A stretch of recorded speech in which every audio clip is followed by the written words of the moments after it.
Liga 1 musim tahun 2025 sampai tahun 2026 dijadwalkan akan dimulai pada tanggal 8 Agustus tahun 2025.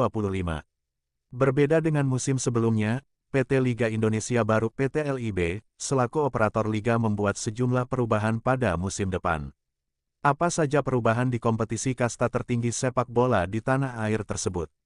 Pemain asing. Direktur Utama PT LIB Ferry Paulus menyampaikan, mulai musim depan, klub-klub di Liga 1 akan diizinkan mendaftarkan hingga 11 pemain asing tanpa lagi dibatasi oleh kuota negara asal, seperti Asia atau non-Asia.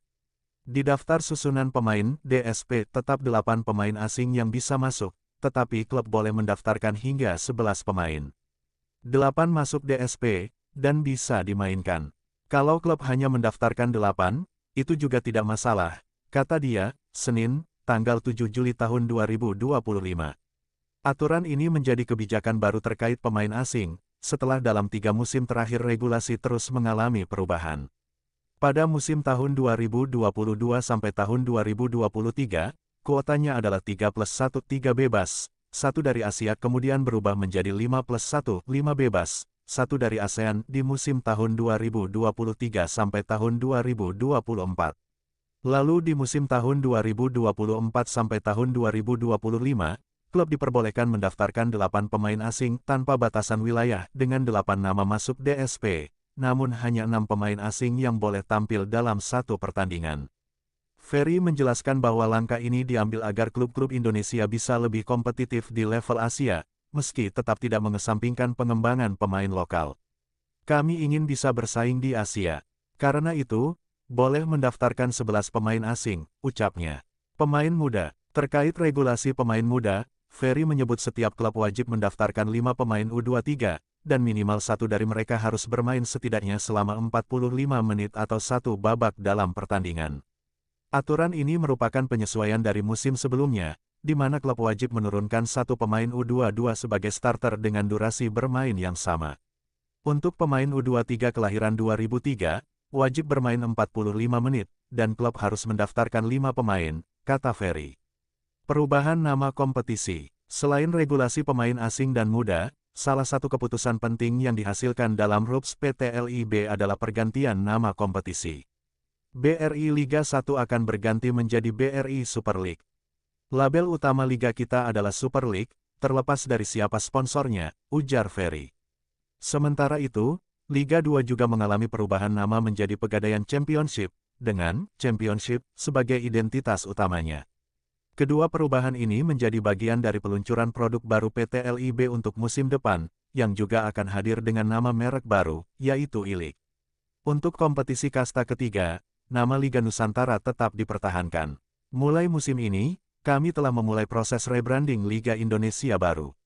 Secara entitas perusahaan tetap Liga Indonesia Baru, namun untuk merek, kami kini memakai nama ILIG. Jadi kami tidak lagi menyebut diri LIB, melainkan ILIG.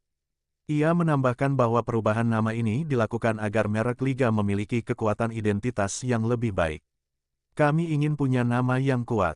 Nama LIB terasa kurang kuat menurut kami, jadi sekarang kami menggunakan ILIG sebagai nama brand resmi, ujar pria berusia 61 tahun itu. Sebagai catatan, nama Liga 1 mulai digunakan sejak 2017, setelah sebelumnya menggunakan nama Indonesia Super League (ISL) sejak 2008. Direktur Utama PT Liga Indonesia Baru PT LIB, Ferry Paulus mengatakan bahwa Liga 1 Indonesia musim tahun 2025 sampai tahun 2026 mulai bergulir pada tanggal 8 Agustus tahun 2025. Kompetisi akan berjalan selama 9 bulan dan berakhir pada akhir Mei tahun depan. Kita selalu kick-off membuat satu bagan yang standar. Kick-off di Agustus dan berakhir di bulan Mei. Sama seperti yang ada di liga-liga yang lalu. Kita selalu akan memulai di awal-awal Agustus ini, kata Ferry di Jakarta, Senin, 7 Juli tahun 2025. Rencana kick-off Liga 1 ini sekaligus membantah rumor bahwa PT LIB akan memulai kompetisi kasta tertinggi di tanah air pada 1 atau tanggal 2 Agustus tahun 2025. Jadi jangan dipelesetkan, kick-off mundur gitu, kalendernya yang selalu kita buat awal. Kita berupaya di awal, ucap dia. Laki-laki berusia 61 tahun itu juga mengungkapkan pembahasan rapat umum pemegang saham RUPS PT LIB membahas laporan pertanggungjawaban musim lalu dan rencana untuk musim depan. Biasa RUPS laporan pertanggungjawaban musim ini, termasuk juga financial report, dan persiapan finansial musim mendatang. Rasanya sesimpel itu, ujar dia. Ketua Umum PSSI Erick Thohir mengapresiasi PT Liga Indonesia baru selama 2 tahun terakhir. Menurut dia, PT LIB selalu jalan beriringan dengan PSSI. Saya mengapresiasi selama 2 tahun ini, bagaimana Liga dan PSSI bisa jalan seiring, kata Erick. Erick menyebut sinergi antara PSSI dan PT LIB terjadi saat melakukan perbaikan seperti penyelarasan kalender tim nasional dan liga tidak berbenturan, implementasi video asisten referee (VAR), dan kerja sama perwasitan. Untuk VAR, setelah diterapkan di Liga 1 Indonesia pada musim lalu, LIB akan memperluas cakupannya untuk digunakan di Liga 2 Indonesia pada musim depan.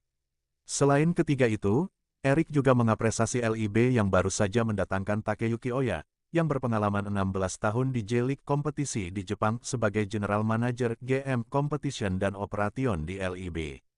Terakhir Liga melaporkan ke saya, melakukan terobosan membawa seorang GM yang sudah pengalaman 16 tahun di J-League mau bantu sepak bola Indonesia.